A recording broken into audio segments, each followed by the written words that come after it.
नमस्कार. जाणून घेऊया आजच्या ठळक घडामोडी.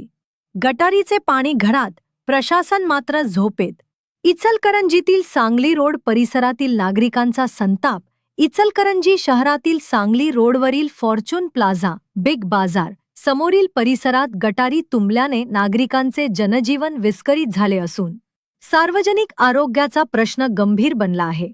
गटारीतील घाण आणि सांडपाणी थेट रस्त्यावरून वाहत नागरिकांच्या घरांमध्ये व दारात शिरत असल्याने परिसरात दुर्गंधीचे साम्राज्य पसरले आहे.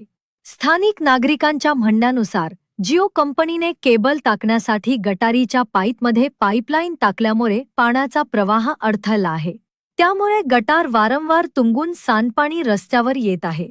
याशिवाय फॉर्च्यून प्लाझा समोरील जलनिस्सारणासाठी बसवण्यात आलेली सिमेंटची नळी अत्यंत लहान असल्याने पावसाळ्यात मोठ्या प्रमाणातील पाणी वाहून जाणे अशक्य होत आहे. परिणामी परिसरातील नागरिकांना दुर्गंधी, डासांचा वाढता प्रादुर्भाव आणि साथीच्या रोगांचा धोका निर्माण झाला आहे. लहान मुले, ज्येष्ठ नागरिक आणि महिलांच्या आरोग्यावर याचा विपरीत परिणाम होत असल्याची चिंता व्यक्त केली जात आहे. नागरिकांनी अनेकदा महानगरपालिका प्रशासनाकडे तक्रारी करूनही ठोस उपाययोजना झालेली नाही. आता परिस्थिती हाताबाहेर गेल्यानंतर काही लोकप्रतिनिधींनी घटनास्थळी धाव घेतली असली तरी नागरिकांचा प्रश्न कायम आहे. समस्या गंभीर झाल्यानंतरच प्रशासन आणि लोकप्रतिनिधींना जाग का येते? या संपूर्ण प्रकाराला जबाबदार कोण? गटारीमध्ये केबल टाकण्यास परवानगी कोणी दिली? जलनिस्सारण व्यवस्थेची योग्य तपासणी का करण्यात आली नाही? या प्रश्नांची उत्तरे नागरिक मागत आहेत.